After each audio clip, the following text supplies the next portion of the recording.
I shouldn't have played that tape. If I just left it in the box, I'd probably be living a normal life right now. Working, sleeping at night, not checking every little noise outside the window. But the worst part is something else. Sometimes I feel like that recording is still playing, and I just haven't finished watching it yet. It all happened in the fall of 2011, October 12th, Wednesday. I remember the date because the next day I had to finish work on an old farm in Jackson County, Oregon. The house belonged to the Harris family. After the owner died, his son decided to sell the property and hired our small construction crew to clear out the garage and prepare the building for sale. I worked as an electrician. Nothing unusual. Old houses often hide strange things. Photographs, newspapers, war letters, a broken watch, sometimes money. But never. I've never found anything like that. It had been drizzling since early morning that day. Not a heavy rain, the kind that turns wood almost black. The garage roof dripped slowly. Inside, it smelled of dust, old oil, and wet wood. Behind the house, a dense forest began. The wind swayed the tops of the pine trees so loudly they creaked against each other. Sometimes it sounded like someone was walking among the trees, but it was only the wind. That's what I thought then. Around 5 o'clock in the evening, we were almost done. There was still the back storage room. It looked like no one had been there for years. The lock was rusty. I had to knock it off with a hammer. The door creaked open, as if resisting. Inside were dozens of cardboard boxes. Some still had shipping labels. Most were empty. But in the far corner lay a small plastic box with writing written in black marker. No name, no date, just one word. Thursday. Thursday. At first I thought it was a family video. Wedding, birthday, anything. I opened the lid. It was a regular VHS tape, written on a white sticker in the same handwriting. October 13th, October 13th. The next day. I even chuckled. I thought the owner had simply mixed up the date. I put the tape in my bag. I don't know why. He probably wanted to watch it at home. Old recordings are always fun to re-watch, especially strangers. I arrived home around 8 in the evening. The rain hadn't stopped. I lived alone then. A small house on the outskirts of Medford. My only old electronics were a Panasonic AG 1980 VCR that my father had given me. I sometimes plugged it in to digitize family tapes. So there was nothing strange about my desire to watch this find. I put on the kettle, made a sandwich, turned on the TV. The tape slid into the VCR heavily, as if the tape hadn't been running for a long time. Snow appeared on the screen, then a few seconds of gray stripes, then the image. The quality was poor. A typical VHS recording. The date blinked in the bottom corner of the screen. October 13th, 2011. I frowned. The camera settings could have been anything. Nothing unusual. The recording continued. The camera showed the yard of some house, autumn trees, wet asphalt, a white Ford F-150 pickup. I took another sip of tea, and only after a few seconds did I realize this was my house. I set the mug on the table. I walked closer. No, it's very similar. There are plenty of houses like this. Then the camera slowly turned. An old wooden bench appeared near the front door. A broken mailbox. A cracked concrete sidewalk. There was no mistaking it. This really was my house. A chill ran down my spine. I even looked out the window. The same yard. The same shop. The same car. I returned to the TV. In the recording, the door opened. A man came out of the house. Me. Same jacket. Same work boots. Same baseball cap with the logo of a local construction company. I stood in front of the screen, confused. My first thought was, someone's playing a prank on me. But who? No one knew I'd take this particular tape, and it would have been impossible to film something like this in advance. I'd never worked on this farm before. In the recording, I walked up to the mailbox. I took out the local newspaper. The camera zoomed in on the first page. The headline was hard to make out, but the date was perfect. October 13th, 2011. I glanced at my watch automatically. There was a calendar on the wall. Today was the 12th, Wednesday. I even checked my phone. October 12th, 8:41 p.m. The recording continued. In the video, I looked toward the road, as if I was waiting for someone. A few seconds later, a red Chevrolet Tahoe flew down the street at incredible speed, so fast that the camera barely managed to catch it. Immediately afterward, a terrible thud was heard off-screen. Metal, glass. Someone screamed. The camera jerked sharply. The image disappeared. The screen was filled with gray noise again. The recording ended. I sat in silence. 5 minutes. Then I took out the tape. I examined it from all angles. A regular TDKE 180. No signs of editing. No markings whatsoever. I reinserted it. Rewinded. Same result. Absolutely the same. I almost convinced myself it was someone's amateur production. A coincidence. Very strange. But a coincidence. Until I noticed one detail. In the recording, when I was leaving the house, I was holding a blue mug in my left hand, the same one I'd just been drinking tea from, with a small crack near the handle. I slowly turned toward the kitchen table. The mug was sitting there. I walked over. I picked it up. My fingers instinctively touched the crack. Exactly the same. Down to the millimeter. At that moment, I felt real fear for the first time. Not the kind that comes in the dark, and not the kind you get after a bad movie. Completely different.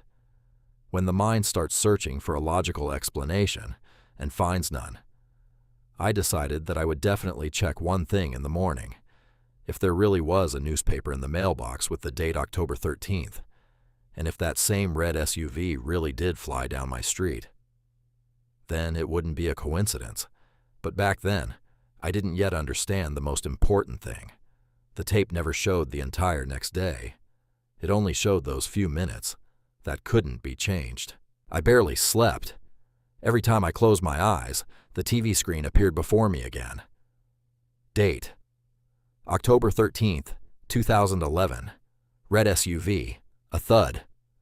I woke up before dawn. The clock read 6:18 a.m. The same rain was drizzling outside. It was as if the night had never ended. The first thing I did was go to the TV. The tape was lying next to the VCR. It was still there. I even checked it again. An ordinary TDKE 180. Same sticker. Same writing in marker. No change. At 7 in the morning, I went outside. Without knowing why, I immediately looked at the mailbox. Empty. I grinned. I must have overwrought myself yesterday. But a few seconds later, I heard a familiar sound. The mail van slowly turned onto the street. It stopped in front of my house. The mailman dropped the newspaper into the mailbox. I waited for the van to drive away. I opened the lid. I took out the newspaper. My hands were cold. There was a date on the front page. Thursday, October 13th, 2011. Exactly the same as in the recording. Coincidence number 1. I tried to convince myself that it would all be over. But about a minute later, something else happened. I instinctively picked up the blue mug. The same one. With the crack. I took a sip of coffee, and only then did I realize. In the recording, everything happened exactly like this. Before the hand movement, before which way I held the mug, I felt a flush of heat. I put it back, sharply, as if afraid everything would happen again. For a few minutes, I just stood by the window. Nothing. Silence. Maybe. Has everything changed yet? At 7:46, the roar of an engine came from around the corner. I felt my stomach tighten. A second later, a red Chevrolet Tahoe flew down the street, with the same dent in the rear bumper, with the same roof rack. Even the speed seemed the same. I ran out into the street, without thinking. I ran after the car. There were about 70 meters left to the intersection. That's where, according to the recording, the impact should have happened. I screamed, "Stop!" Of course, the driver didn't hear me. I saw a white Toyota Camry sedan pulling out from the right.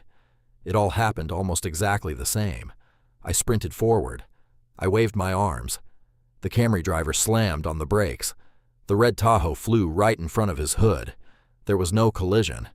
I stopped, breathing heavily. It worked. I changed the recording. I really did change the future.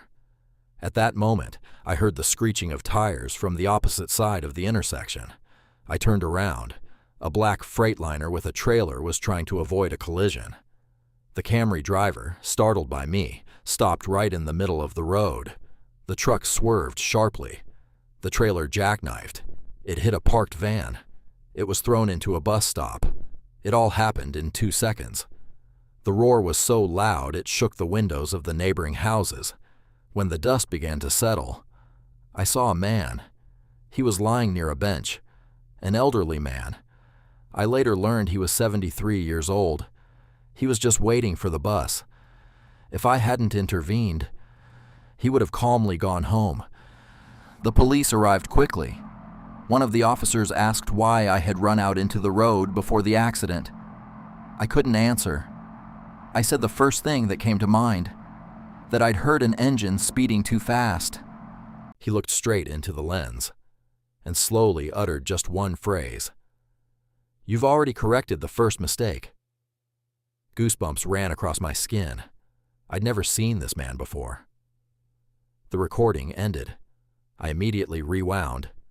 The face was blurry, but the voice, the longer I listened, the more familiar it seemed to me. The next day, I went to that gas station, without even knowing why. It really was abandoned.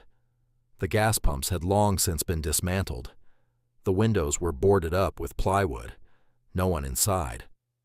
I was about to leave, but near the back wall, I noticed an old paint can. Underneath it lay an envelope.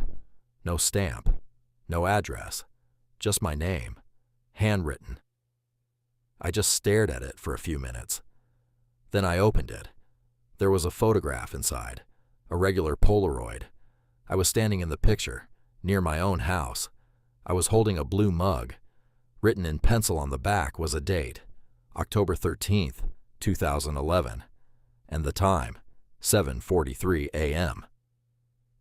Exactly 3 minutes before the red SUV appeared, I turned the photograph over again. Under the date was written, "Don't watch the next tape." At that moment, my stomach twisted. Next? I rushed home. The box the tape had come in was sitting on the shelf. I was sure it had been empty yesterday, but now there was another VHS tape inside. The same TDK, the same white sticker, the same handwriting. Just a new date. October 14th, tomorrow. My hands started shaking. I didn't remember anyone entering the house. The doors were locked. The windows, too. I checked the security cameras above the garage. The footage was continuous. No one came. No one brought anything. And yet the tape was there. I stared at it for a long time. Only one thought swirled through my head. If I turn it on, I'll try to change something again. And maybe someone will die again. But if I don't turn it on, what if I die this time? I sat in front of the TV for almost an hour. The new tape was lying on the table. I picked it up several times, and each time I remembered the photograph. Don't watch the next tape. If they left it there on purpose, that means someone already knew I'd find the first one. Finally, curiosity got the better of me. I inserted the tape. The screen became staticky again. The date appeared. October 14th, 2011. This time, the camera was inside a building, a dimly lit room, concrete walls, old metal shelving. I didn't immediately recognize this place. Then I noticed a peeling sign, Rogue Valley Cannery, an abandoned cannery, closed back in the 1990s. I once worked there as an electrician. The camera moved slowly down a long corridor, as if a person were walking, At the end of the corridor, a door appeared. It was slightly open. The sound of a television playing could be heard from behind it. The camera moved inside. My old Panasonic sat on the wooden table. That same one. Nearby lay dozens of VHS tapes. Each had a date written on it. October 12th, October 13th, October 14th, October 15th, October 16th, October 17th, and so on. Not 5, not 10. There were hundreds. The camera stopped. On the last shelf lay an undated tape. On it was written only one word: end. The screen went black. I thought the recording had ended. But then the image appeared again. The camera was facing a man. The face was hidden in shadow. He slowly raised his head and said, "If you're watching this, you've already broken the rule." Pause. Never try to change the recording. My mouth went dry. The voice. Now I recognized it. It belonged to me. The next day, I drove to the old factory. All the way, I convinced myself I wouldn't find anything. The building had long been abandoned. The entrance was boarded up. All of this was impossible. But the door was indeed open. It smelled damp inside. Water dripped from the ceiling. Every step echoed. I followed exactly the route I'd seen on the tape. A hallway, a rusty staircase, a broken window, a door. Everything matched. When I opened it, the room was empty. No TV, no tapes, just a layer of dust. I laughed nervously. I guess that's what I should have expected. I was about to leave, but I accidentally shone the flashlight under the table. There lay a small metal key. There was a tag attached to it. Locker 214. A storage locker with that number was located in the old Medford bus station. It was still working. No one had removed the automatic lockers. I inserted the key. The door opened. Inside was a cardboard box, the same one, from the farm, with the same inscription. Thursday. There were documents inside, old receipts, several photographs, and a thick notebook. The first pages were filled with the same handwriting. I immediately understood. It was my handwriting, unlike, exactly mine. On the first page it was written, "If you're reading this, it means the first tape has already found you." Then came the dates, every day, detailed entries, what events happened, what I tried to change, and how many people died after each intervention. The last entry ended on November 3rd, just one sentence. I realized it too late. The tapes never showed the future. I reread the sentence several times. I didn't understand. The next page explained everything. They showed the only possible outcome, the one with the fewest fatalities. My hands went cold. I thought about the accident again. If I hadn't done anything, 2 cars would have collided. 2 people would have been injured. But no one died. Because of my intervention, a random man died. I thought I was saving someone. In fact, I was making things worse. At home, I reread the entire notebook. On the last pages, another oddity appeared. The entries were getting shorter, as if the person was in a hurry. The last one looked like this: "If I try to fix everything again..." Then the sentence trailed off. The ink smudged, as if the pen had fallen from my hand. I turned the page. It was blank. Only at the bottom had someone written coordinates in pencil: 42.1946, minus 122.7095. Forest, not far from the old farm. I drove there in the evening. The sun had almost set. A thick fog lay between the trees. The coordinates led me to a small concrete structure. It looked like an old maintenance bunker. The door was unlocked. It was cold inside. In the very center of the room stood a television, a Panasonic, exactly the same. The screen was off, but the VCR was playing, quiet, as if it were waiting for me. There was already a tape inside, no label. I pressed play. The screen flashed. The footage showed that very bunker, only empty. A few seconds later, the door opened. A man entered the room. From behind, he approached the television. He stopped. He turned slowly. It was me, only much older, about 15 years older. Gray hair, a tired face. He stared straight into the camera for a long time. Then he said, "I thought I'd found the first tape, too." He paused. But one day I realized. He picked up a new VHS tape from the floor and put it in a cardboard box, the very same one, with the inscription, Thursday. Anyone who tries to change a recording, sooner or later becomes the person who leaves the next one. The screen went blank. I abruptly pressed the eject button. The tape came out. I grabbed it, and only then did I notice the inscription. The white sticker read, October 12th, 2011, the very date on which it all began. I stood in complete silence. Then he slowly looked at the box. It was empty now. I don't know how long I stood there. I only remember one thought.